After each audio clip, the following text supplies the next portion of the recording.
What I'm about to say might make you uncomfortable, and that's okay.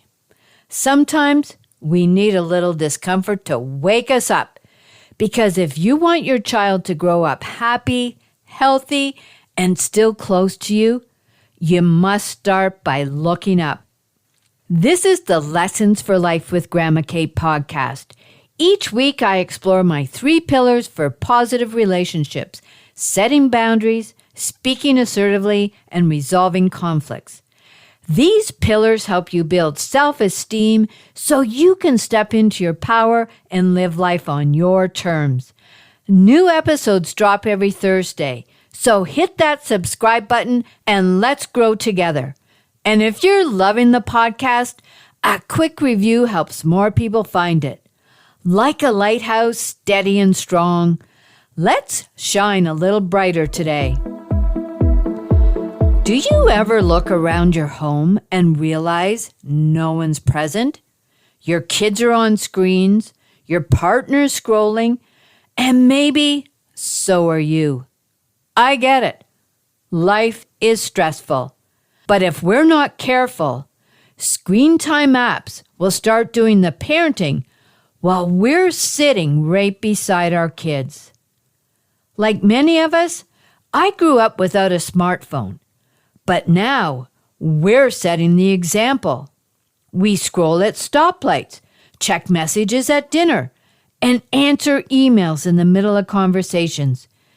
And the impact of this adult behavior is being noticed, loud and clear. Here's an example. I was talking to my daughter the other day about this very topic. We were at a school event when one of the grade 1 kids I know walked past me.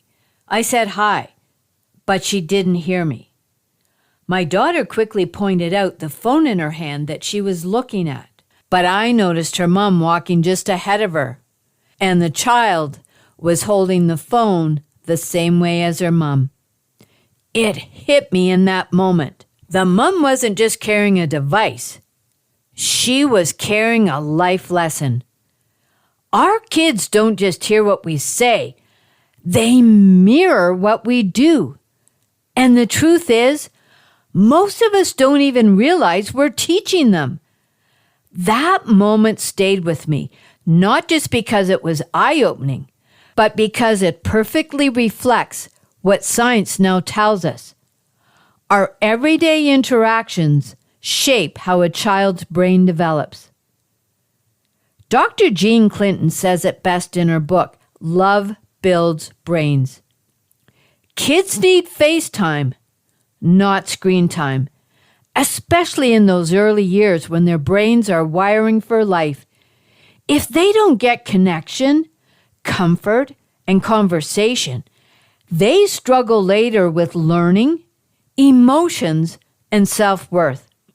I see it in the classroom all the time when I volunteer reading with students in grades 1 to 3. Over the past 10 years, something else has changed too.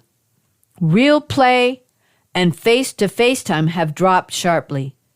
Kids used to ride their bikes, build forts, play tag, and spend time with friends after school. That kind of play isn't just for fun. It helps kids learn how to take turns, handle big feelings, and solve problems with others. Without it, they miss out on essential life skills. Now, more and more time is spent indoors, often alone in front of a screen. Jonathan Haidt, author and social psychologist, calls this a rewiring of childhood. And it's not just a catchy phrase. It's a warning.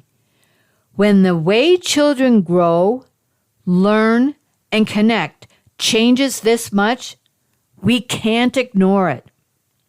Jonathan Haidt's research in the anxious generation shows something that many of us feel in our gut. Too much screen time, especially on social media, is making our kids more anxious, more lonely, and more likely to struggle with depression. Instead of building friendships face-to-face, many children spend hours watching short videos or comparing themselves to others online. They are pressured to look perfect, be liked, and fit in. But they're not getting the real-life support and connection that helps them feel safe, loved, and confident.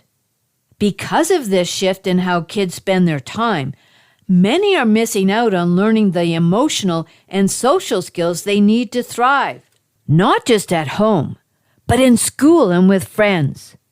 These aren't skills they can pick up from screen time. They must practice them through real interaction, like talking, listening, playing, arguing, and making up. But more and more children are entering school without knowing how to take turns in a game or wait patiently for their turn to speak. Teachers and early childhood educators are seeing this daily. It's not just about manners. It's about learning empathy, self-control, and handling those big feelings when things don't go your way. But here's the good news. You don't need to be perfect. You just need to be present. If our children only see us distracted and disconnected, how can they learn to be emotionally present themselves?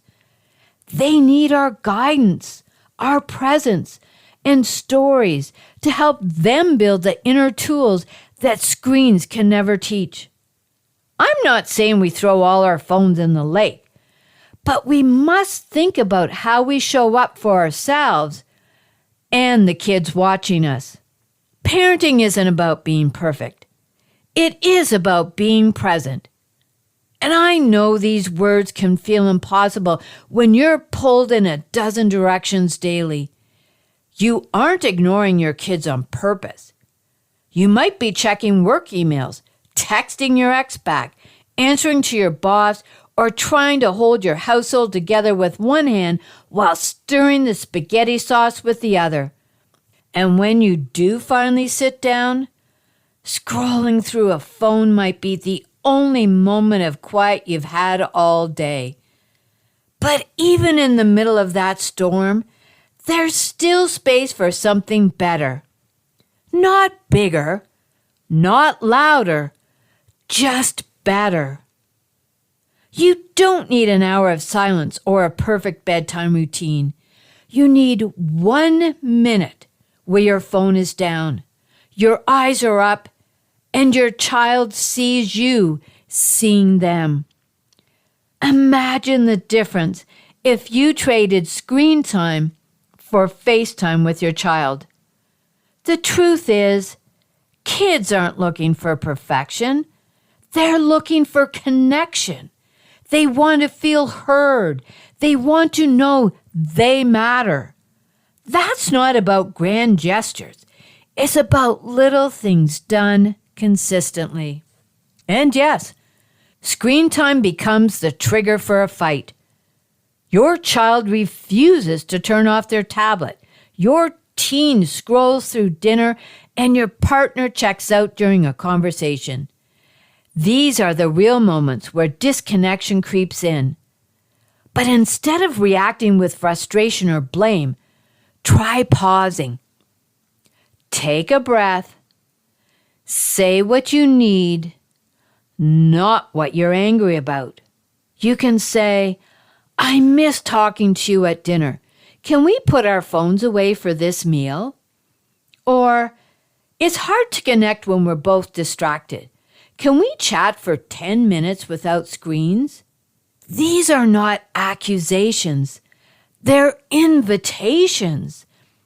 They leave room for others to respond rather than defend. You might be surprised how quickly the energy shifts when you lead with honesty instead of blame. And if your kids do argue, which they will, you're still the adult. But here's the part we don't talk about enough. When you're tired, stressed, and stretched thin, it's tempting to give in to avoid a meltdown. Kids sense that. Oh, they push, not because they're bad, because they're wired to test boundaries. They want to see where the line is and whether it will hold. That's how they learn what's safe and negotiable and how much they can rely on the adults around them. So here's the key. Take the pressure off yourself to fix it in the heat of the moment. You can calmly say to them, I hear that you're upset, but I'm not changing the plan. We can talk about it when we're both calm. That one line does 3 important things. It sets the boundary, acknowledges their emotions, and gives you space to stay steady. You're not giving in, and you're not escalating. You're leading.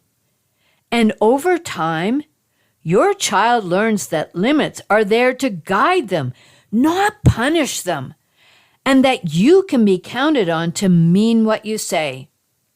Sometimes, you might need to walk away, but the key is to return to the conversation and find a mutual agreement. We also have to be honest about our habits. It's hard to ask kids to be present when we're constantly distracted ourselves. Maybe it starts with something small. Phones off during dinner, or devices charging in the kitchen overnight instead of by the bed. Giving your child a daily chore, even something simple like setting the table or folding towels, is another powerful way to make a shift. Research shows a strong link between kids who do chores and higher self-esteem. Why? Because they feel needed, trusted, and capable. It's a win-win. You get help around the house, and kids learn life skills while feeling proud of their accomplishments. These small habits send a stronger message than any lecture. People matter more than screen time, and being part of a family means showing up for each other. And if your child rolls their eyes, again, that's okay. They're still absorbing the lesson. And they'll remember you were willing to pause the world for them. I know the pressure you're under. The bills, the work stress, the co-parenting challenges. The exhaustion doesn't seem to go away. But I also know that presence doesn't require perfection. It just requires intention. A question asked with genuine curiosity. A warm hug before bed. These things restore connection when the world feels out of reach. We can't change everything overnight, but we can reclaim 1 minute at a time. We can notice the triggers and choose to respond differently.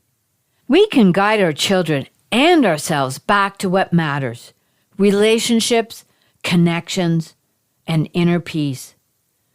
So if today was full of stress and noise, and your kids were glued to their screens, you snapped more than you wanted to, tomorrow is a new chance. Not to be perfect, but to be present. Whether you're setting a new boundary, speaking assertively, or resolving a conflict, remember, you're building positive relationships one skill at a time. Don't just learn these skills, live them. That's when the magic happens. If this episode has motivated you, hit follow for more life lessons from Lessons for Life with Grandma Kate. And if no one has told you lately, everything will be okay. Tomorrow is a new day, and with it comes new hope. There is always time to rewrite your family story. Break free from patterns that no longer serve you and create a home filled with love, understanding, and unwavering support. I'm here to guide you every step of the way. As I conclude this episode, I must state that this podcast is designed solely for educational and entertainment purposes. While I bring my experience as a parent and grandparent, it's essential that you know I am not a licensed therapist. This podcast is not a substitute for professional advice from a physician, professional coach, psychotherapist, or other qualified professional. Got it? Awesome. Until next time, what is one thing you are grateful for?